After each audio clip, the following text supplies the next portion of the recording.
Hello friends, welcome back to my channel. और friend, आज की वीडियो सीरीज के अंदर हम डिस्कस करने वाले हैं सॉफ्टवेयर इंजीनियरिंग के अंदर काफी इंपॉर्टेंट टॉपिक, जिसका नाम है software requirement analysis and specification.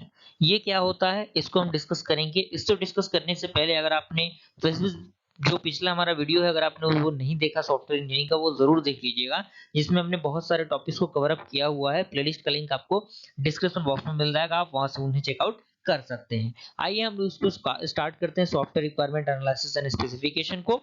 सबसे पहला पॉइंट इसके अंदर कह रहा है कि the goal of this phase is to clearly understand the customer requirements and to systematically organise the requirements into the specification document. यानी इस फेज का जो मेनली गोल होता है, वो जो आपका कस्टमर्स होते हैं, उनके जो रिक्वायरमेंट्स होते हैं, उनको क्लियरली अंडरस्टैंड करना होता है और सिस्टमेटिकली उसको क्या करना होता है, ऑर्गेनाइज करना होता है इस फेज के अंदर। Is that clear?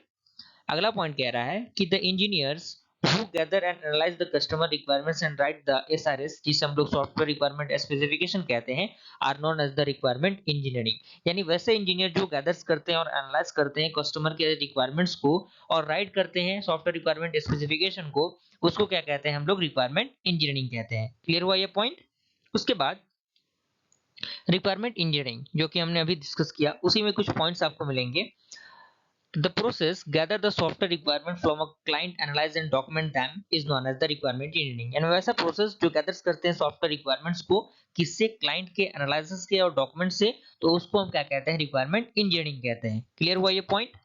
अगला पॉइंट कह रहा है कि रिक्वायरमेंट इंजीनियरिंग प्रोसेस 4 स्टेप। यानी जो रिक्वायरमेंट इंजीनियरिंग का जो प्रोसेस होता है वो 4 स्टेप में होता है।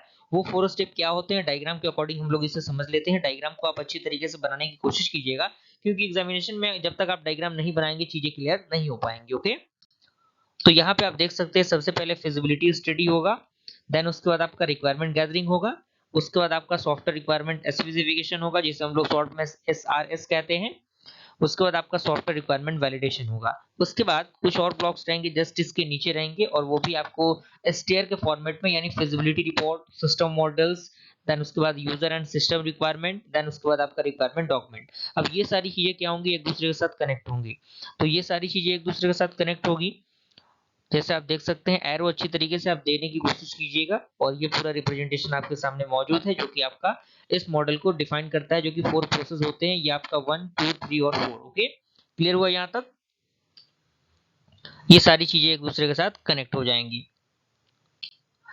अब उसके बाद एक पॉइंट और आपको मिलेगा, objective find out if an project can be done and so of. यानी अगर प्रोजेक्ट डन होगा तो ये कंडीशन क्या होगा? अप्लाई होगा। उसके बाद इट टेस्ट मैनेजमेंट, यानी ये क्या करता है? मैनेजमेंट को टेस्ट करता है। यानी whether the project can be done, यानी अगर प्रोजेक्ट डन हो गया उस कंडीशन में। व्हाट आर अट्रैक्टिव सॉल्यूशन, यानी अट्रैक्टिव सॉल्यूशन क्या है उस कंडीशन में। Then system can be engineered using the current technology within the budget. Okay, तो यहाँ तक पूरा प्रोसेस आपको समझ में आ जाना चाहिए, क्योंकि बहुत बड़ा रॉकेट साइंस के अंदर नहीं है, काफी सिंपलेस्ट टॉपिक है ये।